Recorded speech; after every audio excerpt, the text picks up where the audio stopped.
In every dark tunnel, there's a glimmer of hope. In every painful moment, there's a strength to heal. I don't understand why it was me. I don't know if I'll ever be the same. Is the same what I want anyway?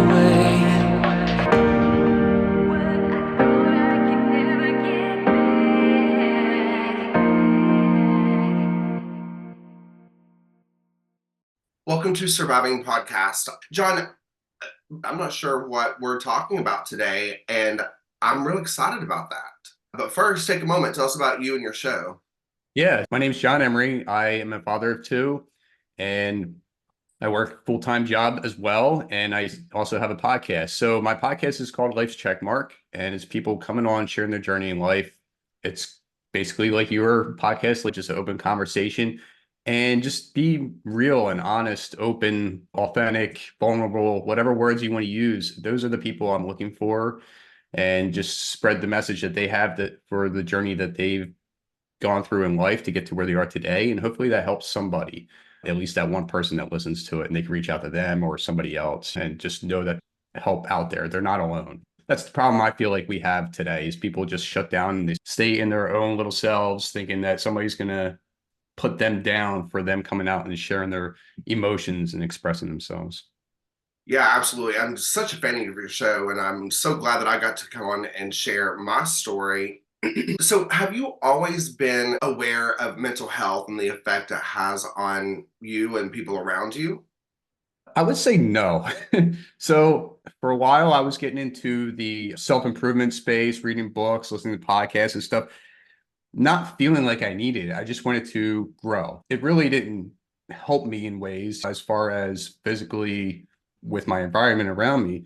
But throughout the years, it helped me after the fact that something happened, right? And I was able to dive deeper into that and actually reach out to the people that I met along the way for whatever reason. And they were there to hold your hand in a way. Like they get it. They know what you're going through.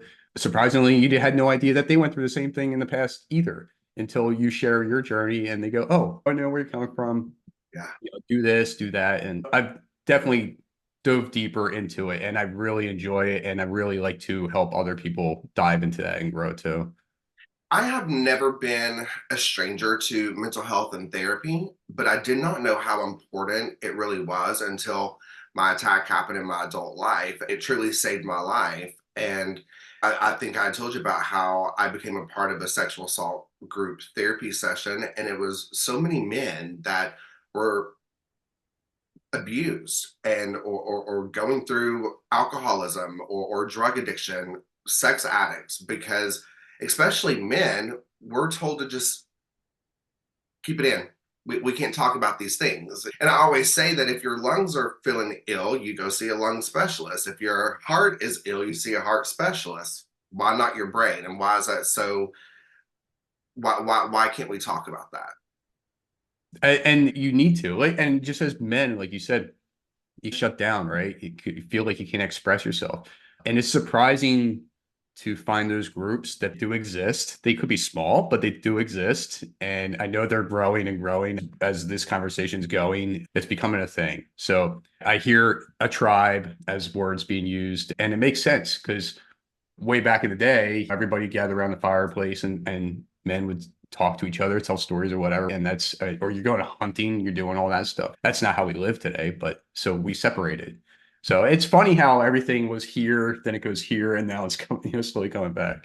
Yeah, there's been two through my podcasting journey and being outspoken about this and connecting with people. There's been two situations that just always stuck out to me with men and me connecting with men of all kinds is a COVID. Like I always try to find the good in something, right? And if there's anything that I found good about COVID is it has brought more attention to self-care and mental health and just figured out a way to still connect with people. And so if there was anything good that came out of COVID was that. And then something else that just really surprised me is when the Johnny Depp and Amber Heard case came out. So many men started reaching out to me saying that they've idolized Johnny Depp and when they seen that he was open about his abuse and his trauma and the things that he went through, they did not look at him as less of a man, and it inspired them to speak out. And so that was maybe something good that came out of that public figure sharing something so horrific. And I didn't follow that story completely, but I would say that, did you notice how he expressed himself? Like, he didn't come off mean or angry or upset. He had feelings of sure, but he didn't really get irritated and angry as far as what we saw publicly. I'm sure there's somewhere deep down inside he was, but you didn't see that. And that's him being a good man in a way, holding that back and holding his emotions and controlling them in a way, still expressing how he feels. 100%. I've told this story a million times now, because it was like three like alpha males in 1 week reached out to little old me saying, I want to share my story. I have been through things that I was not even told was trauma, that I was not given permission to have emotions about. They've been told, listen, you're a man, go fight it out in the front yard and be done with it. And that's not the way things work. It's not. You're absolutely right. It's not. With that being said, I would love to dive into whatever you want to tell us today. I'll share you my journey. Obviously, our journeys continue, and a lot of people. First, I'll say a lot of people call it a story. I don't think it's a story, because I think story has a beginning and ending. Right? To me, the story is at the end of your life. That's the end for me. Obviously, there's chapters along the way, right? And so that's why I use the term journey, because we're all moving forward somewhere. Anyways, for me, I will tell you that I came from a father and a mother, and I had a family of four, and everything was great. I had no problems. I never saw an issue with my parents or in any way that I can remember as a kid. And so I was about 19, 20, I moved out. I got my own apartment or whatever. And my sister decided to join the Navy, and my mom, for whatever reason, opened up and said she was leaving my dad. And we've been divorced apparently since I was a kid. So they decided to live with each other all that time. Now, whatever happened in between all that when we were together, I have no idea as a family.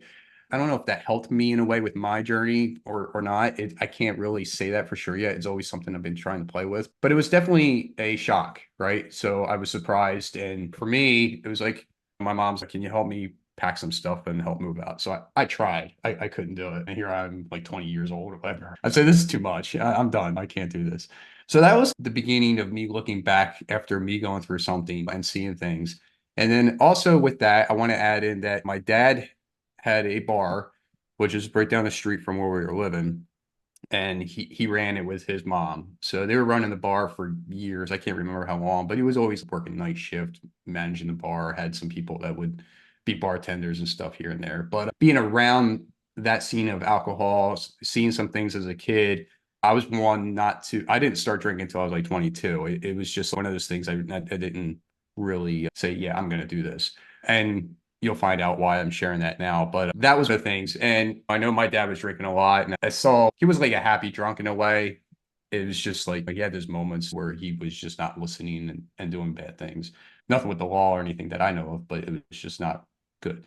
Anyways, so that was like the beginning, right? And growing up, I was fed into, not like told, but like fed into, hey, look, this is what happens. You go to school, you go to college, get a degree, get a career. You're going to find somebody, you're going to love them, you're going to sit down, have kids, get that house, and have 401k or whatever, and live a happy life. And that's where I was going. So I did try college. I didn't make it. It was not my thing, just for the fact that I was working at the same time, full time. And I was like, I'm making this. Why am I going to go to do this? So I gave up on that. And I wound up working at the job for 20 years.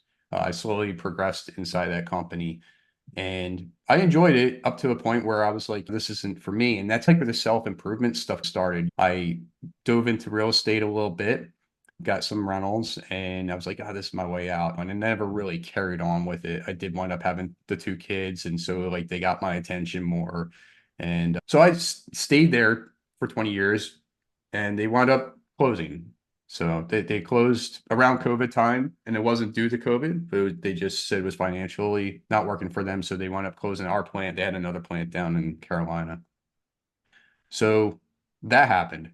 And I was like, okay, here's my out. Like I was not looking for it this way. And I want to say too that I wasn't like a firm believer in God. It was just like the universe or something. It was just like something's doing something here. Yeah. So it was a shock. And just think of that. So there is no safety in a job. And that's what a lot of people still look at. And it's still not there. And that you have to be yourself and find something that you love and do. And then that way you can carry on and do something else. So I lost track of really what I was doing. Like it wasn't fun after a while. You got so good at it and you can't really grow. So there went my 401k, but it was not available to grow anymore. I didn't have the steady income. Like after a while, I was going to lose insurance and stuff like that. So, anyways, feel free to cut in here anytime. I know I'm saying a lot, but No, I appreciate it. But I was going to ask though, because where I am connecting it is I had that realization after making the rich man richer and me just staying just middle class, not living my dream. And I finally had that realization one day of, why am I not doing what I want to do? So is that kind of where you were at in this point of at this yeah, crossroad? yeah, that, and I wasn't fulfilling myself. Like I wasn't feeling richer in me, and that's what we want. That's how you live, and that's how you be happy. Um, and I wasn't feeling that. And of course, I had a family I got to take care of and stuff too. So I had to watch what I was doing. So what I did, it was I knew somebody who was in whole life insurance policies and doing that. So I was like, all right, I'll explore that. So he took me on. And obviously it was totally different. No 9 to 5, no steady pay, was clients or whatever. But what happened to me was I started to do interviews on Facebook Live, and I just did entrepreneurs. I did 10 of them. And I did get one client, which was happy. And that kind of really would have, if I kept doing one a month, that really would replace what I was making working at that job, if not more, if I did it the right way. So it took me a while to get to where I was to get that one client. And then things stopped for me. And for me, it was first of all, my kids were home from school for COVID every once in a while. So I would be watching them. So I'd be working at home all day, working at night, trying to figure out things. This is all new to me. The insurance thing I can handle, but it was like trying to YouTube, trying to get build up followers and all that stuff. And so I was trying to learn everything. And yeah, it takes time. Like it's nobody, I didn't sign up for a course or nothing. And I was just listening to things, learning from people I already knew. Anyways, like February of that, so I got laid or let go of my job like that May of that year. I think it was 2020. And then February of the following year is when I was falling out with my wife at the time. And I didn't see anything coming. It was just like a shock to me. There was a few things leading up, getting a job or whatever. And I understood that part because I was starting to lose my insurance and stuff. But I still felt like if I kept moving forward, I could break this. We can do this. And I would feel alive. I would be me. Anyway, so I stopped the Facebook Lives. I stopped doing the insurance. I went out and I got a job. I got insurance again, got a 9 to 5 job, got paid weekly like I had before. And that wasn't enough. So what happened was May of that same year, she said something about divorce. And I didn't see it. I saw it coming when I was mentioning about in February, but I wasn't prepared for it prior to that. Sure. And when I say that, it's because January of that same year, I started listening to podcasts. There's so much stuff going on in my head. Like even before that February, I was trying to figure shit out. Sorry, like there was stuff going on, and I'm like, what the hell? This doesn't make sense to me. And so I listened to a podcast. Dad Edge is a guy's podcast. I don't know if you ever listened to it or not. And it was something I listened to like years prior to that, and then I stopped. And some reason it came up again, and I'm like, all right, let's check it out. So they had this membership or whatever you can get involved in a tribe in a way, right? And I never took advantage of those groups because the timing wasn't right for me it was nighttime or whatever. But anyways, I connected with some great guys and I called them. I'm like, this is what's going on. And they're like, this is what I think is going on. This is what I went through. And I was just like, all right. And the one guy was like, I hate to tell this, but I think you're just going to go into a divorce. And I was like, what? I'm like, come on. All the signs are leading up to that. I'm like, okay. But if it wasn't for those, I want to say 3 or 4 guys, and that I kept contacting every once in a while. If it wasn't for those guys to say, breathe, relax, don't overthink things, because I lost 20 pounds going through all that. I could not sleep. There was other behaviors that were happening. And If it wasn't for that, when she said divorce, I was like, fine, I'm done. I'm done trying to figure you out because the communication was not there. I was trying to make things better, but the other side wasn't reciprocating. So it takes two. That's what it comes down to. And when the one separates, you can't bring her or him back in a way, right? I would say more men would come back because that's, I guess, just how men are. But yeah, so that was a turning point in my life that I never saw coming. And plus, with two kids, like I don't see them all week long now. So I never would have thought my kids would move out when they're young. Wait till they're adults. So that was a shock. And that's when I dove more into the self-improvement and try to fix myself mentally because I don't want to say I had suicide thoughts or anything like that. I don't feel like I did. But I know a lot of men would lead up to that. And I was told 10 men commit suicide every day due to divorce because they can't handle it. And so I'm glad I didn't do that. I'm glad I'm still on a journey of trying to figure stuff out. But I'm glad that I was able to listen to stuff on YouTube, podcast, reach out to these guys still, and grow from there. Yeah, I was gonna ask if you don't mind, how much of an effect do you think having that group of people played a role in you not maybe having suicidal thoughts, or even if it wasn't to that extreme, but because that is a life-changing event. It is. And I feel for the men that are going through it now and they don't know what to do, right? They don't know if they should do a divorce or not.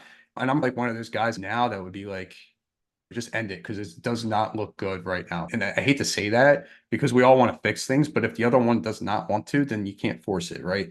Yeah, so those few guys helped me out a lot because when I was going crazy trying to figure things out, if this guy did not answer, I would call this guy. And that guy would sit on the phone with me for an hour, just going back and forth. And it wasn't just one side, it was about him sharing his stuff too. But it was enough to get it out, release it. Because if that stuff stayed in your head forever, who knows what could happen, right? And that's the problem we mentioned earlier. Like people need to reach out for help because it does just keep winding around in your head and you could the anxiety, the depression, and all that stuff. You try to figure things out and you're going to get nowhere. So, and that's the mental part of it. Yeah. So it was a blessing in disguise. It's just funny how things work out. For me, after that, I started reading more in the morning. I started a morning routine. I got that pretty locked down. I have equipment in the basement for working out, and I was never one to work out, but now I had all this time. Like these kids aren't running around, so it was weird. I took advantage of that. First, I worked on myself mentally. I started to feel a lot better. I was talking to people, and then eventually those guys I didn't really need anymore. The great men, I just didn't need them for that purpose. I still connect with them every once in a while today because they're helping other people too. I was able to move into the physical fitness area. I wanted to improve myself. So I wound up hiring a fitness trainer after 6 months or so of doing it myself. I'm like, I'm seeing results, but not the results I want. So I worked on myself physically and I worked with him for 6 months. Now it's been over a year that I've been actively sticking with it, which is great. You hear it all the time. I'll be honest with you, doing stuff physically will help you mentally as well. You start feeling good on the outside, it's going to make you feel good on the inside, and your confidence level will build up. It's slow, and that's the problem today too, is the instant gratification that everybody demands, whether it's social media or hurry up and buy this car or house. That's what we all want, but it's not what you need now. You know what I mean? So you have to just slowly accept things for it when they are ready to come your way. But along those lines, you had mentioned that through the divorce, you lost 20 pounds, and obviously you're very fit, but I'm assuming the way you lost the 20 pounds was not in a healthy way. Oh, hell no. No, and that was not good. I know their mother saw it when it was happening too. And I started drinking more, trying to figure it all out. Even after she went on her way, I was drinking more too. And that's another thing we dive into a little bit too. But yeah, it was not the 20 pounds I wanted to lose. So I want to say I was around 180. Then I went down to 160. Then working with my trainer, he said, oh, let's just shred you. It wasn't like where I wanted to be, but it was just like, let's get you down. So I got down to 139. I'm like, and he's done bodybuilding. I'm like, that's not the direction I want to go. Yeah. And he knew that, but it was like for 3 months or whatever. But what it did was to set you up for tracking yourself and being consistent and on a schedule in a sense, right? And you're watching what you're eating and moving forward. And then, yeah, well, after a while, like you don't have to measure your food. You get it in your head. You know how many calories are in some stuff. And you can eat the same stuff over and over again. It's just in a different form. And right now I'm around 155, but I'm at a good 155 physically. Like me, I feel at a good 155.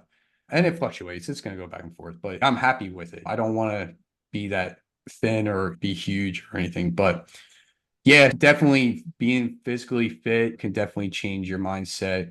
And doing the little things like you mentioned, like he suggested to me, hey, look, if you're eating, say, 2,000 calories, why don't you just knock off 10 and come down to that and slowly do that every week or whatever? It's a small change and you're not going to see it right away. But eventually you'll get down to the 1,800 mark and you'll be able to go, I need to eat. You don't have to, go looking for food because you're still hungry. It's stuff like that, the small changes. That's a small change, but everybody wants to hurry up and get to that six pack. So they're going to go ahead and drop down from 2,000 to 1,500 or whatever and go crazy, work out for a good 2 or 3 weeks, and then they're done because they can't handle it. Let me ask you then, Yeah. for someone like me who needs that instant gratification and not realizing how maybe just knocking off 10 this week is a big deal, is a step in the right direction.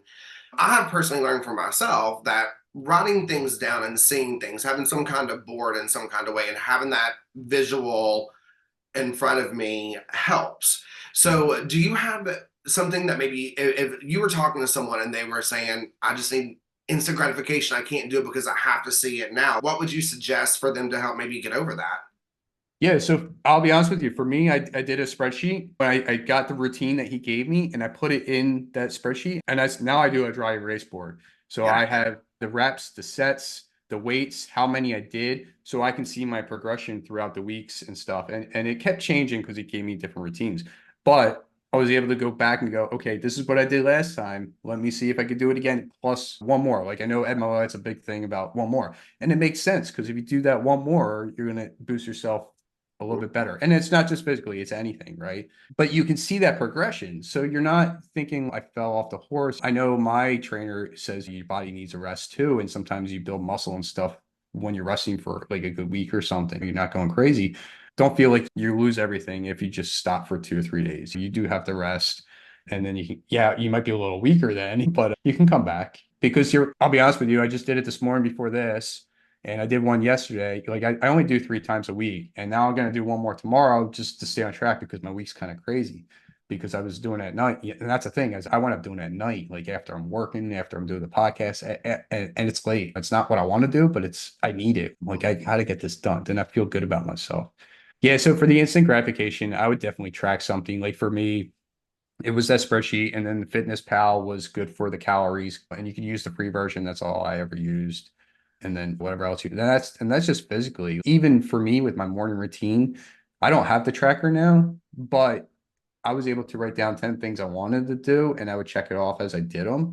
And then after a while, I was like, I don't feel like this is doing anything for me, so I just knocked it off. Or like I'll meditate 10 minutes in the morning, and it took me a while to get to that as far as keeping it consistent because I still have trouble with it. It's nothing where I always go out there. I just shut everything off. It's hard to shut things. But I'll be honest with you. I think sometimes when I do that, a lot of good ideas come up, and I need to write this down, but you don't want to stop. I know. Yeah. Every time I get ideas, it's when I can't write anything down. And it always happens in my car. And so I have learned to just hit the Bluetooth button and start speaking into my voice memo. And so it probably looks like I'm singing and having a great time at a red light by myself, but I'm probably giving myself some kind of note of some sort or some brilliant idea I just came up with. I know. I'm right there with you. Yeah, it's exactly. I'm like, yeah, this is great. I love that quote or whatever I just made up. And yeah. Uh, Yeah. Yeah, so basically that's the next part that worked for me. And then for me, then after that it was spiritual, right? I went on that journey down that area. Like I never saw myself going down that area, but I did. And I wish I knew the podcast. I don't remember. But there was a gentleman on there. He's God, just try waking up, just saying thank you and do it every day. And do it at night too and say thank you. And it's basically for being alive. I'm alive. I could do things. That took some time. That was on my checklist as well. And I do it every day in the morning and at night. And it took a while. And then January of last year, things shifted where I started saying, thank you, God. And I'm like, I don't, what's going on? But yeah, for me, I reach out to my friend. He goes to church and stuff, and he's, oh, maybe you're just curious or whatever. So he suggested a Bible for me. And so I read some of that and wound up going to church February of that year, and been somewhat consistent throughout the whole year. We'll miss a few weeks here and there. I like going there just because I can understand the Bible words more better than me just reading it. But yeah, so for me, I've been praying now and just seeing things change. Obviously, I do see alignment with the universe and God helping out in the same way every once in a while. But that's been a big game changer for me, and my kids see it too. I take them to church, and they're not really into it, but they're there, so they're taking something in somewhere. Yeah. Um, but that was my next area I worked on. And when I say next one, it's like as soon as I was done mentally, I'm not done mentally, I'm not done physically, I'm not, but I've gotten to a point where I'm like, okay, I got a good stronghold on this. I can move a little bit more. Um, and then, yeah, if you want, I'll jump into the relationships as podcasting. Like my relationships, my network has grown so much that I never even saw it coming. I wasn't prepared for it. I don't know about you, but I was just doing it for fun. It was just to talk to people, see what they've gone through, how they've gone through it. And to know that my rock bottom was the divorce, I'll be honest with you. And then financially and all that good stuff was bad. But it took me a while, but I learned to look at it as an opportunity, right?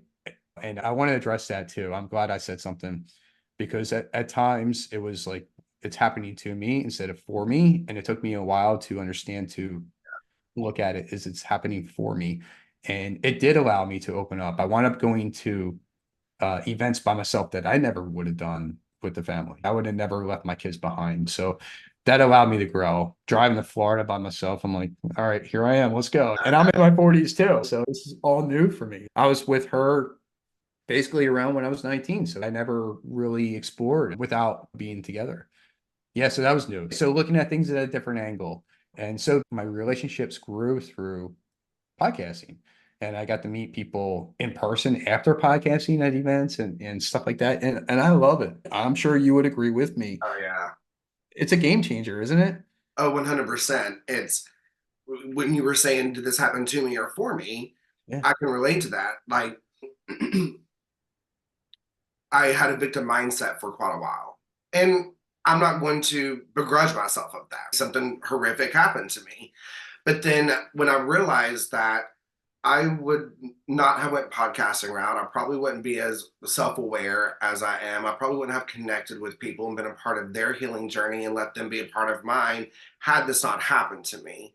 And so absolutely it's not a road I would have picked, but I'm driving the car now. That's right. Yeah, I remember you mentioned that too, driving the Yeah. car. Yeah. And for me, it allowed me, I know I'm talking a lot here because you're interviewing me, asking my journey and stuff, but I feel like I opened up to be more of a listener and take in. And that's what a lot of people want to do because they want to share more information about themselves. And, so Been heard.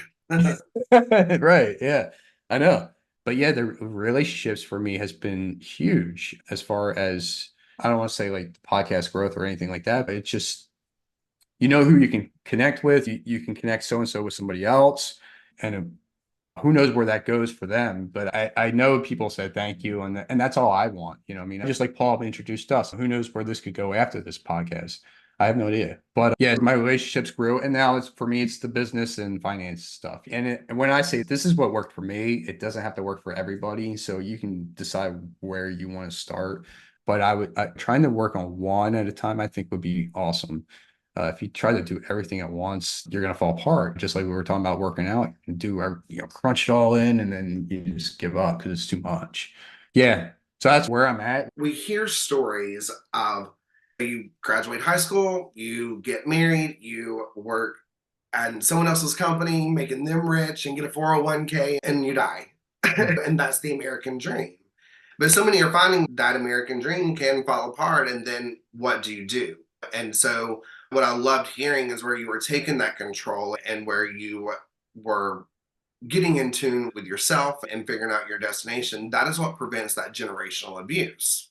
Because you could have went a totally different direction and then have been teaching your kids this is what daddy does, this is what is right, and it's that endless cycle. So I'm glad that you went a different route and a healthy route. Yeah, no, and thank you. Yeah, so I still work, so I have to provide in that sense. And I do the podcast, and they know I do the podcast. They see my clips every once in a while. It's not all the time, but every once in a while they'll be like, what I do, I did a YouTube live one weekend, just trying it out. And my son was saying something, oh, you were lagging or whatever. I'm like, you're watching me? But that's what happens. So they see it here and there. And their mother thinks different than I am. And that's also probably part of the reason why we're not together, because I was starting to do self-growth before. Like school is training you to go to work for somebody else. And now I'm around all these entrepreneurs in these groups, and they want to see other people grow and rise and flourish on their own. And hopefully they can see me doing that too. And it's taking time because there's not that instant gratification that everybody wants. And it's just going to happen slowly. So I hope that they can see, if you want to look at it, the rich dad, poor dad set, they can see the separation between the two, and they can decide for themselves which route they want to go, whether it's now in life or later in life. That's entirely up to them. I hope that they could just see that there's two ways, or if not more, instead of just that one that we were just talking about, going to school, career, and just living life for somebody else. You had mentioned like driving to Florida by yourself and doing things by yourself that maybe you wouldn't have done before. Was it that you just didn't like being alone, or you just didn't have the opportunity to do it alone and then you were surprised that you did? Like, what was your transition with that? That's good. For me to go on my first event by myself, it was the May of the following year that, divorce was mentioned. And it was somewhat local to me. The guy was like, I'm having this event next year. And I bought a ticket thinking, well, I don't know what I'm doing next year, but I'm not going to be doing this. So I might as well Right. go. So it was like a 2, 3 night, slept in a hotel room by myself, which I never did. And it was a new experience for me. I'm like, okay, I can do this. And I was by myself before her for a little bit. I had my own apartment and stuff. And I forgot that part. Yeah, I forgot I was alone. I forgot I was working just for myself prior to getting married and stuff. And because it was so far away, I don't remember all that. And so for me, it was a learning curve again to go, I can handle this again. I can enjoy the moment. And then Florida was a big one. I'm not a plane guy. I will do it, but I would rather enjoy the adventure than anything else and see what I can see and run into people or whatever, some good, some bad. But that was fun. I enjoyed that. I was a mastermind. Never did one of them. It was 30 people or so in the same house. It was like what, that real world or whatever they used to have. Oh, wow. Yeah. It was a huge mansion, pool with a lazy river and stuff. And there were speakers and stuff. I mean, I had an amazing time connecting with entrepreneurs, millionaires, people I never would even thought I'd be in rooms with, right? I didn't even know who I was meeting before I went, but I enjoyed myself. And I opened up new doors and avenues for me since then. And now I went to other events and stuff, and I meet the same people plus more. Yeah, I don't know if I answered your question exactly correct, but it took a while for me to get to that point where I can say I can handle this and be alone. And I've been alone since, pretty much, for that time, and it's okay. And when I say alone, I don't want to say lonely, right? I'm just Right. alone, right? I don't really go out with friends. I don't really do all that stuff. This is my thing. Podcasting is my time to talk to somebody, to have that connection and see where it goes from there. I wish I knew you were in Nashville, or not Nashville, but you were out that way when I was driving that way. I And know. yeah, so that it was that for me. It took some time, but I was able to pull through and just Yeah. enjoy. And I'll go to parks and stuff by myself too, which took a while too, but you have to live your life. Growing up before here on the way to get here, like I was bartending, even if I had an apartment by myself, someone was always there. And I never had the opportunity to just go sit at a restaurant by myself. I never had really a reason to. Yeah. And then it got to a time before my attack where I could. And it's when I started my first like big boy job. And it's okay, you got an hour away from your desk. You're just going to run a Chili's down the street, sit at the bar, grab some chips and salsa and a sweet tea real quick. And I didn't mind doing that. But then after my attack, I was terrified because in my mind, everybody wanted to kill me. That victim mindset of it was to the extreme of if I sneezed, you would want to kill me. And so I could not be alone. And then I had to force myself to do it again. And so I started playing with my inner child a little bit. I remembered that there was a memory that I have that doesn't have anything tainted around it, which is the mint chocolate chip ice cream. And so there's one of my favorite little ice cream shots, like a little local place not too far. And so I started going there by myself once a week. And then finally I was like, okay, I'm just gonna go across the street to Target. And then now I take trips by myself. Anytime that I do like a podcast retreat, or if any of the podcasts I like do live shows, I've become friends with them. Like I'll travel by myself, get the hotel by myself. I buy one ticket to be there, and I network with like-minded people and some of the greatest friends. But it was a challenge for me, but I was determined. So I always say I want to learn how to do or relearn how to do these things or find the confidence to do these things because I want to be able to give another middle finger to my bad guy. So that's my motivation with things. So I really connected with that because I remember having that time where, kind of like you were saying, is I don't know if I didn't have the self-esteem or security to do it. It just never happened. I either had friends with me because it was college years, or I had, a spouse or a partner of some sort. I never had a reason to be alone. And so when that happens, that can be a big deal for people. Yeah, and I had the family, so why wouldn't I want to be with them and do things with them? And that was the trips we would plan. I did wind up spending a birthday by myself after divorce, probably when I turned 41 or whatever. Went to a restaurant, sat at the bar. At the time, I stopped drinking, so I don't drink anymore. I sat at the bar and I got water, right? And I had a burger. And this was after me going to the movie theater by myself, right? Totally different, right? But I don't know. I don't know. Once you get out there and you just say, I can do this, and you do it, your self-esteem, your confidence, everything can go up. And it's not like to build your ego, but it's just to make you feel good. There is a healthy way to have, your ego can exist and it should be healthy. Now, you can take the narcissistic extreme, but one of the most life-changing things that happened for me was right after COVID lifted. Reba McEntire is my number one person in this world. And I know everything about her. Quiz me. I'm just kidding. But like, I pay thousands of dollars a year to be front row center stage. I cry the entire time. I spray tans all over the place. No one cares. My partner likes her, but isn't obsessed with her. We had bought tickets, but then COVID happened. So it was like 3 years of it extending the day before she actually got to come.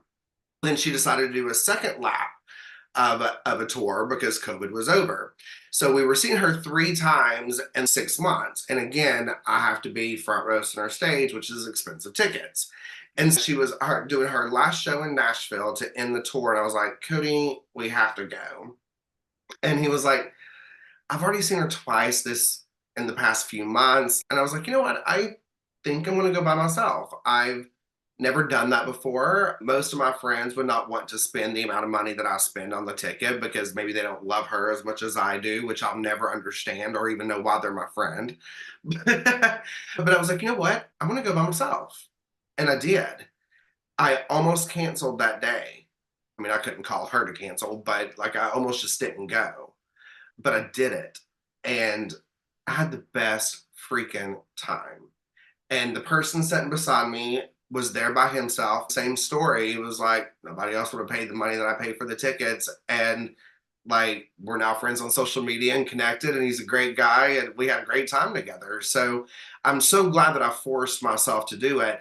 But the fact that I almost didn't do it because of an anxiety that I have for something that's not true. No one is out to kill me. I ran into one bad guy that was not in a right place with himself when he made a very bad mistake. But knowing that I almost missed out on a great opportunity because of that, That is awesome. Yeah. And you can come home and share that story of what happened and everything. And, I would imagine your partner was grateful and glad you had a good time. So yeah, that's awesome. Yeah. It takes courage and stepping out of the comfort zone, right? So you went and did something by yourself. We're used to going to do stuff with somebody else because you want to enjoy the moment with them. But really, it was about you. That's what it was. So he would have traveled with you to have that moment with you. And yeah, but I guess your partner just knew better and you would have a great time anyways. Which I love these conversations. People ask me all the time, they're like, you talk about trauma or you talk about mental health and you talk about this healing and stuff, but I get such a high from this. Yeah, and podcasting is like a high. Sometimes I'm like, I don't know, are they going to show up? I have no idea what's going on. And then you get on and you just like this, you had no idea what we were going to talk about. And it's just, that was like the best podcast interview I was ever on. And that small 30, 40, 45 minutes is what I do. And just a small amount of time can change everything. And you go, well, if they can do that, I can do that too. And you just slowly change things over time, incrementally. And if it's like you wanting to work out and you told yourself you can't do it at night. And I told myself before podcasting, who is going to come on 6 to 8 at night Eastern Standard Time to be interviewed? And a lot of it started with people I knew, people out west. I never even thought of that. And then I had people across the world in Australia and stuff like jumping on. It's morning time for them. I'm like, oh, okay. And the next day. Yeah. So tell me what it's like in the future, please. I have two clients that are in Australia, and it always throws me off. They're like, today or this morning, wait, I have to go to bed. What happened? It always throws me off. Right. Yeah, it's funny, but yeah.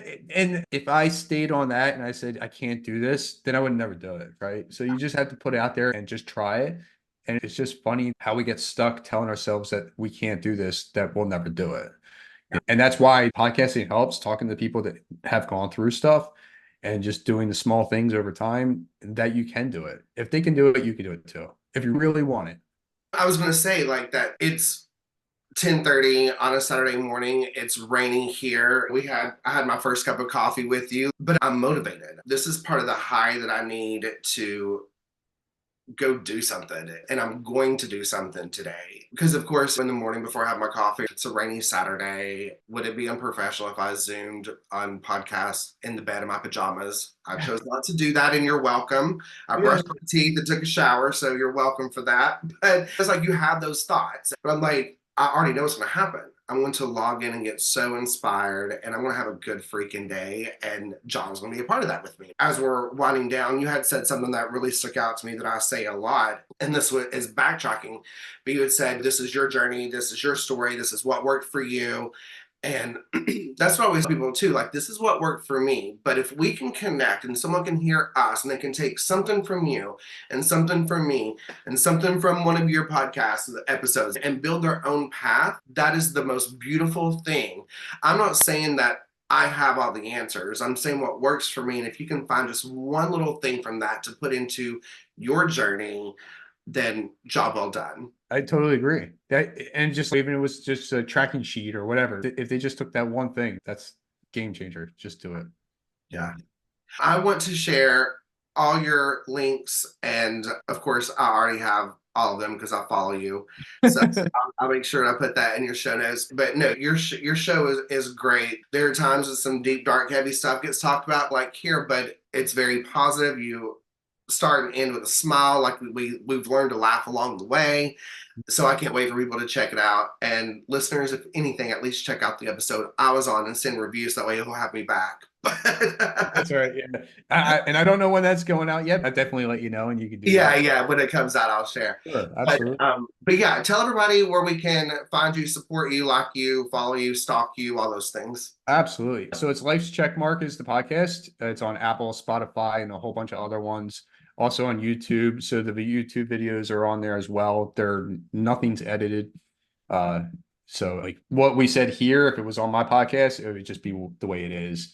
And then I also have lifescheckmark.com, where if you're interested in starting a podcast, I have a course there that people can join. It's a community, and I provide coaching as well. So take it from episode 0 to podcast hero and prevent podcastination is what I call it. It took me a while to get to where I am today. And if somebody's looking to do that, I don't want them to stop and say, I can't do this. You can do it. You just have to follow somebody that's already gone through it. So that's quick and easy. I am on Facebook and stuff like that. I don't know the links off the top of my head, but it's there. You can look me up, Jonathan Emery. And that wraps up another powerful episode of Surviving Abuse. I want to extend my deepest gratitude to our incredible guests for sharing their transformative journey with us today. Join us next week as we dive into the healing process and share more incredible stories of triumph and resilience.